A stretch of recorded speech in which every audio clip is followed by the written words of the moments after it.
বাংলাদেশে একটা নতুন রাজনীতি হতে হবে, যেই রাজনীতির কেন্দ্রে থাকবে আমার মানুষ, আমার নাগরিক, আমার প্রাণ, আমার প্রকৃতি, আমার পরিবেশ, আমার জবানের অধিকার। এটাই হচ্ছে বাংলাদেশের রাজনীতি পতাকা। এই রাজনীতিটা না থাকার কারণেই ৫৩ বছরের ক্ষমতা পালাবদল হয়েছে, কিন্তু জনগণের লুটপাটের যে রাজনীতি এটা পরিবর্তন হয়নি এখনো। আপনারা যারা ৭ মাসের অভিজ্ঞতা এবং আগের অভিজ্ঞতা কাগজের সাথে মিলায়, চাঁদাবাজি বন্ধ করছে, মাদকের ব্যবসা বন্ধ হচ্ছে, কি বন্ধ করছে? ফতুল্লাবাদ কি দখল হয় নাই? কি দখল হয় নাই? বসঘাট কি দখল হয় নাই? লুটপাট, চাঁদাবাজি, খুন, খারাপ সব চলতেছে না? সব চলতেছে। কারা করতেছে? আপনারা জানেন না, আমরা জানি না। শুধু ব্যানারটা পরিবর্তন হচ্ছে। আগে একটা অন্য ব্যানার ছিল, এখন আর একটা ব্যানার আসছে।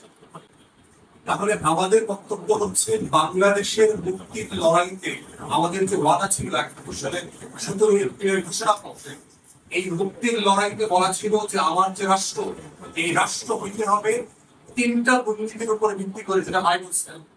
এই রাষ্ট্রটা কিভাবে চলবে? We the people বলা হচ্ছে, hereby propose for a free, independent and democratic People's Republic of Bangladesh, which shall be governed by equality, human justice, human dignity. আমাদের ঘোষণাপত্রে লেখা আছে যে আমাদের শব্দদ্রষ্টারা পরিষ্কার করে বলেছেন যে পাকিস্তান রাষ্ট্রটা কারা বানিয়েছে? বাঙালি মুসলমানরা বানাইছে। আজকের পাকিস্তানিরা বানায় নাই, বাঙালি নিম্নবর্ণের হিন্দুরা বানাইছে। যোগেন্দ্র মন্ডলের নেতৃত্বে হাজার হাজার লক্ষ লক্ষ নিম্নবর্ণের হরিজন নবসূত্ররা মিলে এই রাষ্ট্র বানাইছে। যারা রাষ্ট্র বানাইল, যে মাওলানা ভাসানী, যে শেখ মুজিবুর রহমান, যে সোহরাওয়ার্দী, এই মানুষগুলো ২৪ বছরের ব্যবধানে সেই রাষ্ট্রটা কেন তালাক দিল? আমার বানানো ফল আমি কেন কখন বলি এখানে থাকবো জাদুদেরকে দিয়ে দিলাম? কারণ ওই রাষ্ট্র বানানোর একটা আকাঙ্ক্ষা ছিল, আমার স্বপ্ন ছিল। সেই স্বপ্নগুলো নতুন করে করবার একটা প্রত্যয় আসছে। কোথায় দেখেন নীল অমিনের জায়গা, নীল অমিনের জায়গা হচ্ছে ৪৭, যে কারণে ৭১-এর জন্ম দিয়েছে, ৭১ সে কারণে ২৪-এর জন্ম দিয়েছে। আমার স্বপ্ন, আমার আকাঙ্ক্ষা পূরণ হয় নাই।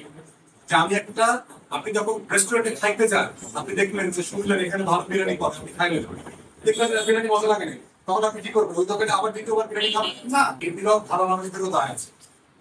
আমরা চাচ্ছি জনগণের ভিতরে এই চৈতন্যতার একটা রেডিসা হওয়া দরকার। আপনাদের যে আমার মন মানসিকতা, আমার মনোজগতে একটা রেডিসা হওয়া দরকার, একটা বিপ্লব হওয়া দরকার, চিন্তার উৎকর্ষতা হওয়া দরকার। যে আসলে আমি কি চাই, এই রাষ্ট্র কেন বানিয়েছিলাম, বারবার কেন বানানো?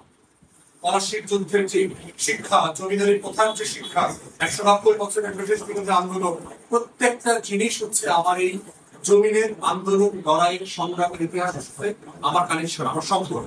এই জন্য ৭১ বলেন, ২৪ বলেন, ৪৭ বলেন, ৯০ বলেন, আমার প্রত্যেকটা হচ্ছে আমার ১৭ বছরের মুক্তির লড়াই। এই লড়াইয়ের সাথে কোনো বিভেদ নাই। এটা শুধুমাত্র প্রজন্মের পরিবর্তন, ব্যানারের পরিবর্তন হয়েছে।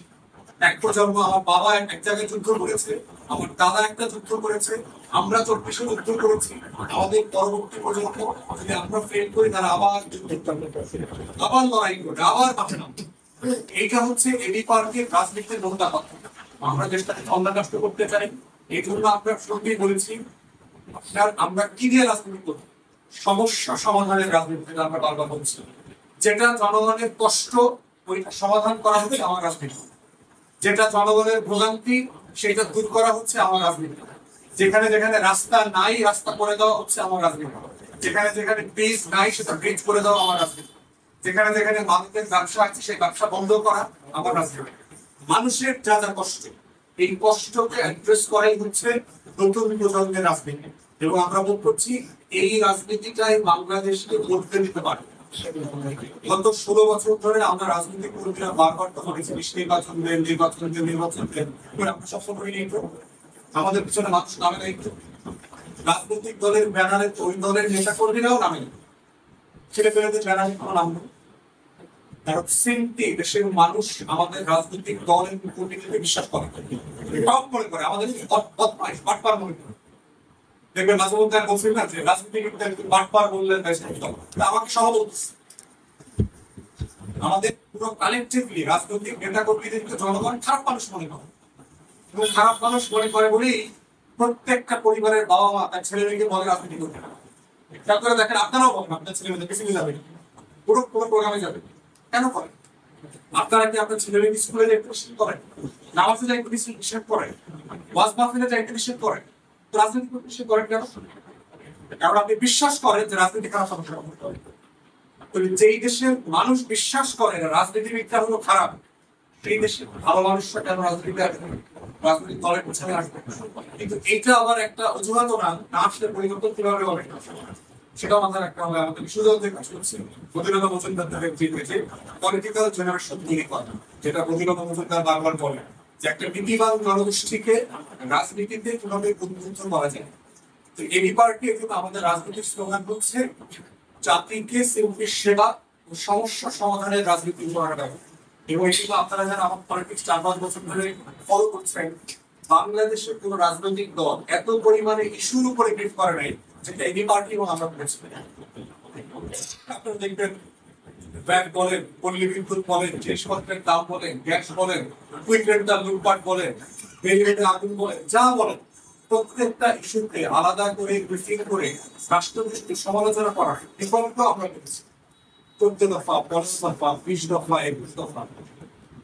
এবং আপনারা দেখেছেন যে গত অক্টোবর মাসে আমরা আমাদের দলের পক্ষ থেকে বিচার বিভাগে সংস্কার নিয়ে 15 দফা প্রস্তাব দিয়েছি। এই প্রস্তাব নিয়ে আমি চিফ জাস্টিস, অ্যাটর্নি জেনারেল, আইন উপদেষ্টা সংসদে কথা বলেছিলাম। ইতিমধ্যে 4-5টা দফা তারা অলরেডি বাস্তবায়ন করে ফেলেছে। আপনারা দেখেছেন যে হাইকোর্টের বিচারপতি নিয়োগের কোনো রুলস ছিল না, এটা করা হচ্ছে, কমিটি করা হচ্ছে।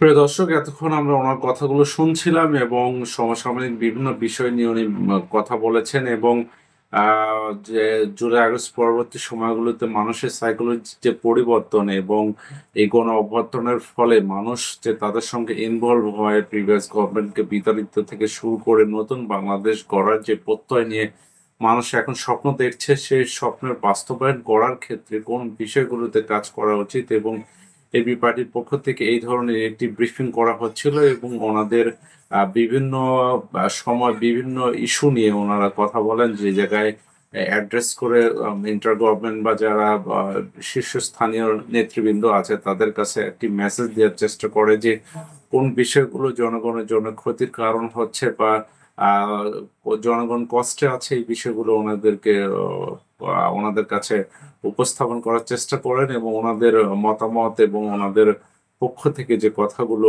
একজন রাজনীতিবিদ হিসেবে, রাজনৈতিক দল হিসেবে বলার কথা, এই বিষয়গুলো উনি সামনে নিয়ে আসেন, যেটা মানুষের ভালো মন্দ বিবেচনা করার একটা সুযোগ তৈরি হয় এবং মানুষ এটি দেখে ওনাদেরকে পাশাপাশি যারা রাজনীতি করবে তাদেরকেও বিষয়গুলো অ্যাড্রেস করার কথা বা তাদের প্রতি চিন্তা করার একটি অবস্থা তৈরি করার জন্য জনগণ একটি চিন্তার করতে পারে, যেটি এদেশের রাজনীতির জন্য বা দেশের মানুষ এবং দেশের মানুষের পরবর্তী প্রজন্মের জন্য অবশ্যই একটি পজিটিভ দিক। আমরা আশা করব তাদের থেকে দেশের মানুষ ভালো কিছু পাবে এবং যারা রাজনীতিবিদ আছে তাদের ভালো একটি ওভারঅল পরিবর্তন নিয়ে এবং নতুন দেশ গড়ার যে প্রত্যয় এটিকে বাস্তবায়ন তারা করবে, এই আশা ব্যক্ত করে আজকে পর্যন্তই। আল্লাহ হাফেজ।